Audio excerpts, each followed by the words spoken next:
প্রিয় দর্শক, আশা করি আপনারা দেশ বিদেশের বাইরে ভালো আছেন। এদিকে আমিও আলহামদুলিল্লাহ আল্লাহর অশেষ রহমতে ভালো আছি। আশা করে আপনারা সমান দৃষ্টি ভিডিওগুলো দেখবেন। ইনফ্যাক্ট অনুরোধ করছি না টেনে ভিডিওগুলি পুরাটাই দেখবেন আর সাপোর্ট করবেন। আসলে একটা লাইক আর শেয়ারটাও করে দিবেন। আসলে দেখতেই পাচ্ছেন অনেক অসুখ বিসুখ লেগে থাকে বাচ্চাদের। ওদেরকে নিয়ে আবার একটা ক্লিনিকে আসলাম। ক্লিনিকে না, মানে স্যাভলনে গেলাম, টেস্ট দিল। আসলে আমি ভিডিও করতে পারিনি, অনেক কমই করছি। মানে অল্প অল্প কিছু শেয়ার করতেছি আমাদের লাইফের। বেশি তো শেয়ার করতে গেলে অনেক বড় হয়ে যায়, লম্বা হয়ে যাবে ভিডিওগুলি। অবশ্যই লাইফের শুধু 4-5 মিনিটই আপনাদের সঙ্গে শেয়ার করি। লাইফে অনেক কিছু হয়। তো টেস্টটা দিয়ে একটু সময় লাগবে রিপোর্টটা দিতে। তো আমরা ভাবলাম একটু কিছু খেয়ে আসি, যেহেতু কারও নেই। হাঁটতে হাঁটতে পথে সাবলানোর পাশে চট্টগ্রামে এখানে একটা দেখলাম সোভলেক না কি একটা বলে, বেশ ভালোই ছিল। প্রথমবারের এক্সপিরিয়েন্সে খারাপ হয় নাই। বার্গার অর্ডার দিলাম বাচ্চাদের জন্য, আমিও বার্গারটাই পছন্দ করি স্ন্যাক্সে, খারাপ ছিল না। সো তবে আমরা আরও কতক্ষণ প্রায় ওয়েট করতেছি কার আসার জন্য। রিপোর্ট নেওয়ার পরে কার আসার জন্য যখন দেরি হচ্ছে, ভাবলাম আরও স্ট্রিট ফুড ঘুরে ঘুরে দেখি। এখানে আর একটা ছোটোখাটো ক্যাফেতে বসলাম। ছোটোখাটো বলতে অনেক ছোটোখাটো। এই তো ডিমের পুডিং, ডিম চপ, এই আবিঝাবি সবগুলো ট্রাই করতেছি আর কি করতেই পারি। এখন বাচ্চাদের অসুখ বসুখ বেশি লেগে থাকে এখানে।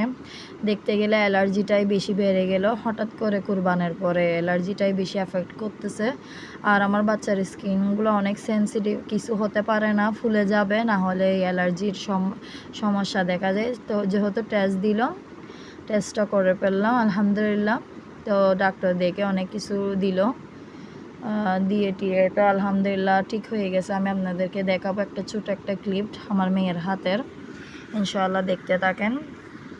আর এদিকে ওয়েট করতে করতে কারও আমাদের চলে আসলো। বাচ্চারা অনেক চেঁচামেচি করে, যেহেতু বাচ্চা একটা আমার ক্যারি করতে হয়, বা দুইটা ছোটো ছোটো আছে, ওর আব্বু সামালতেছে, আপনার ভাইয়ে ক্যারি করছে ছোটোটাকে। তো এই ফাঁকে আমি ভিডিওটা করতে পারি, অল্প অল্প করে করতেছি যেটুকু আছে আমার লাইফে। আসলে অনেক কিছু হয়, এই যে দেখেন এই প্রকারের মানে অ্যালার্জিটা হচ্ছে ফুলে ফুলে। তো এগুলো যখন ক্রিম ওষুধ খাওয়া হয়েছে ফেটে এরকম হয়ে গেল, মানে পুরাটাই। তবু ছোট ছোট বিসি দেখা যাচ্ছে আবারও। তো আলহামদুলিল্লাহ নিয়ম অনুযায়ী অ্যান্টিবায়োটিক আর ওষুধগুলো নেওয়ার পরে একটু কমে আসলো। আসলে অনেক কিছু, অনেক ধরনের ইনফেকশান হয়ে যায়, এটা বুঝার বাইরে। যেহেতু আমি অনেক পরিষ্কার করে রাখি তবু বুঝি না। যেহেতু বলবেন এগুলো দেখেও মানে পরিষ্কার পরিচ্ছন্ন রাখি না, সেই জন্য হয়েছে। বাট এরকম কিছুই না, আমি অনেক কেয়ার করি। আমি যথেষ্টভাবে যেটুক পারি ওটুক সময় দিই। সেজন্য আমি প্রত্যেক দিন ভিডিও দিতে পারি না, আসলে অনেক দেরি হয়ে যায়। আবার অনেক দিন পরে আমি ভিডিওটা আনলাম, ভাবলাম কিছুটা জিনিস শেয়ার করি লাইফের। আর আমারও ভালো লাগে এডিটিং করতে বা আপনাদের সঙ্গে শেয়ার করতে।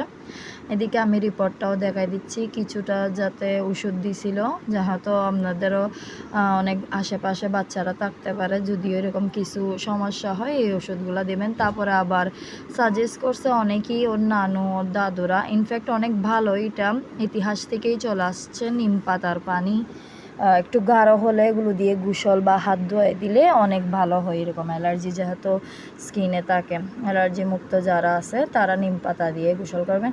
আর এগুলো অল্প কিছু বিদেশি চকলেট ওর ফুফা আনছিল।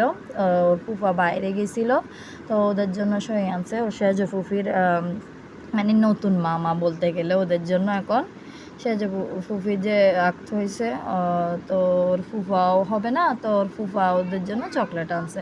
তারপরে আমার জন্য এখানের একটা আবায়া আনছে, মানে বাইরে গেছিলো উজবেকিস্তান, এখান থেকে আমার জন্য একটা আবায়া আনা হয়েছে কুটি সিস্টেমের। আর বাচ্চাদের জন্য টুকিটাকি চকলেট, আর এটা বডি স্প্রে ওর আব্বুর জন্য, মানে আপনাদের ভাইয়ার জন্য একটা স্প্রে আনা হয়েছে। যেগুলো যেগুলো আনছে এগুলো বাবা। এই যে দেখতে দেখতে শেষ পর্যায়ে চলে আসলাম। ইনশাআল্লাহ আবার দ্রুত একটা ভিডিও নিয়ে আসবো।